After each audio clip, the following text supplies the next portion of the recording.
ថ្ងៃទី12ដល់ថ្ងៃទី17មេសាឆ្នាំនេះមិនដូចឆ្នាំ1975នោះទេ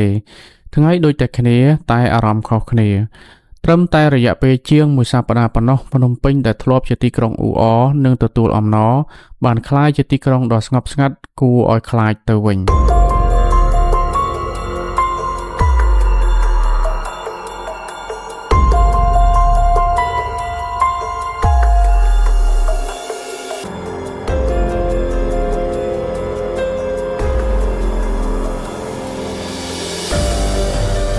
ថ្ងៃទី17មេសាឆ្នាំ1979គឺជាថ្ងៃបញ្ចប់សង្គ្រាមផ្ទៃក្នុងឬសង្គ្រាមស៊ីវិលកម្ពុជាដែលបានអូសបន្លាយអស់ជាង5ឆ្នាំប៉ុន្តែវាគឺជាថ្ងៃនៃការចាប់ផ្ដើមនូវប្រវត្តិសាស្ត្រដ៏ខ្មៅងងឹតថ្មីមួយទៀតឲ្យកម្ពុជាហើយរបបកាប់សម្លាប់ដែលក្រោយមកត្រូវគេចាត់ទុកថាជាអំពើប្រល័យពូជសាសន៍បានចាប់ផ្ដើមឡើង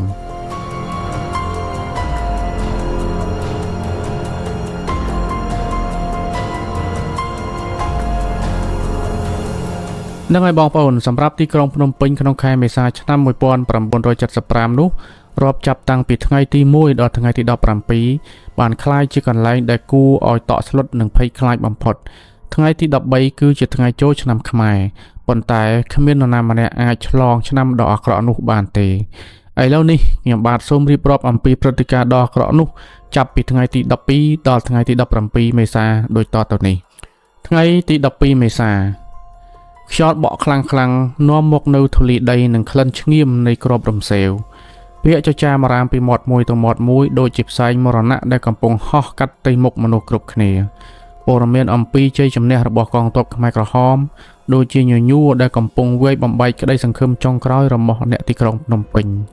វាគឺជាសញ្ញាមរណៈរបស់រដ្ឋាភិបាលសាធារណរដ្ឋខ្មែរ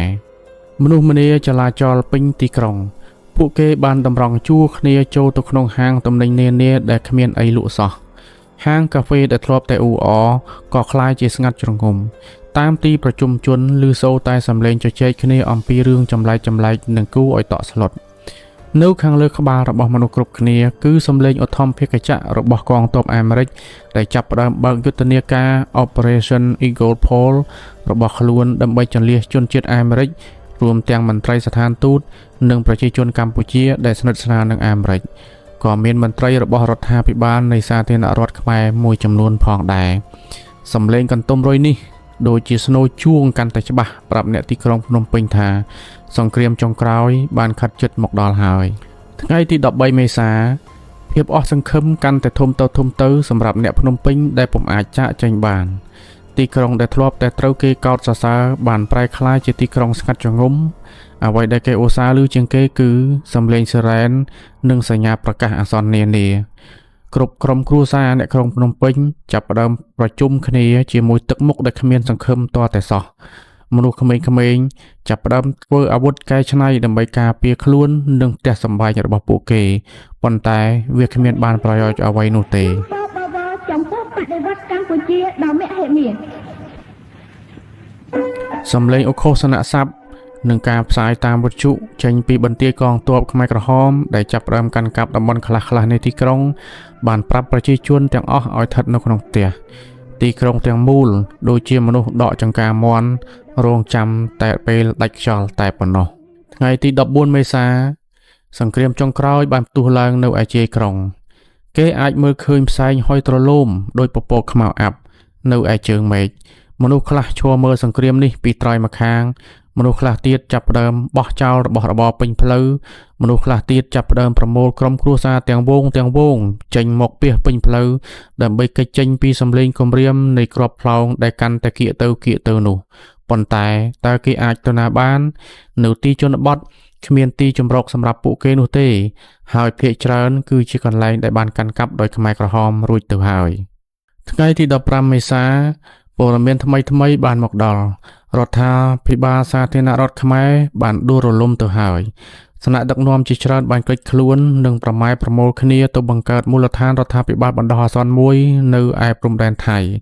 ទីក្រុងភ្នំពេញទាំងមូលហាក់ដូចជាកប៉ាល់ដែលគ្មានអ្នកបើកនិងកំពុងតែអណ្ដែតតែតោលកណ្ដាលព្យុះមហាសាគរ អំពើលួចឆក់ប្លន់បានទុះឡើងពេញបន្ទុកហាងទំនិញនានាត្រូវបានគេលុកលុយវាយដណ្ដើមខណៈពេលដែលគ្មានសមត្ថកិច្ចណាបង្ក្រាបឡើយតាមផ្ទះនីមួយៗត្រូវគេចេញចូលនិងលួចប្លន់តាមចិត្តទីក្រុងទាំងមូលច្របូកច្របល់មនុស្សប្រសេកប្រសាចដូចស្រមោចបែកសម្បុកថ្ងៃទី16មេសាបន្ទាយចុងក្រោយរបស់របបសាធារណរដ្ឋខ្មែរបានដួលរលំតាមផ្លូវសុទ្ធតែមនុស្សដើរជាវងរកច្រកគេចចេញពីទីក្រុងឪពុកម្ដាយចាប់ផ្ដើមបាត់កូនប្តីចាប់ផ្ដើមបាត់ប្រព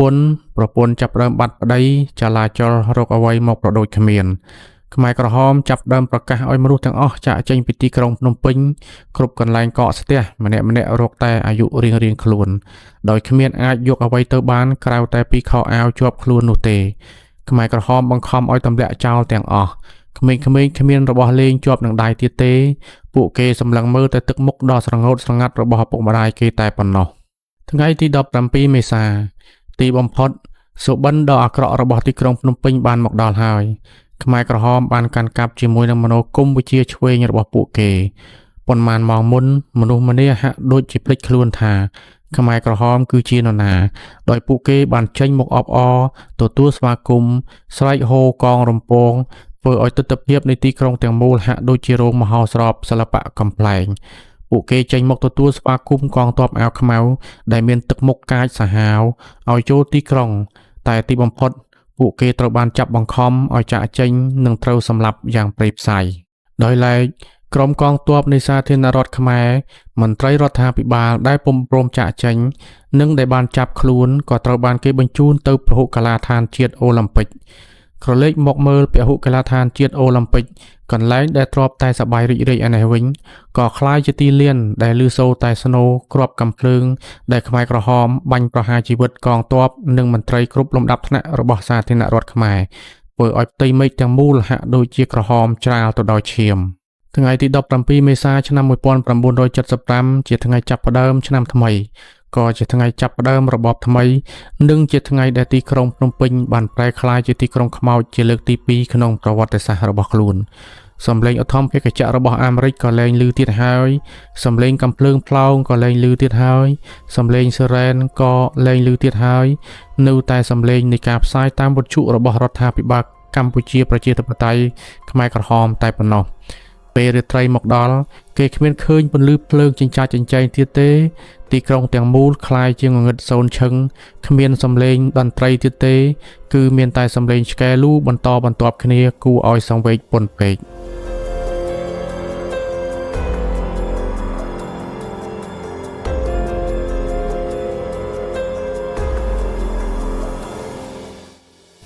ជូនពរមហាជោគជ័យថ្ងៃ17មេសាទីបំផុតប្រទេសកម្ពុជាទាំងមូលបានធ្លាក់ចូលទៅក្នុងជ្រោះមរណៈបានคล้ายជាឆ្នាំសូន្យចាប់តាំងពីថ្ងៃទី17មេសាឆ្នាំ1975រហូតដល់ថ្ងៃទី7មករាឆ្នាំ1979ជាចុងក្រោយខ្ញុំបាទសូមគោរពជូនពរដល់បងប្អូនទាំងអស់គ្នាឲ្យជួបប្រទះតែសេចក្តីសុខសេចក្តីចម្រើនគ្រប់ក្រុមគ្រួសារសូមអរគុណសូមជម្រាបលា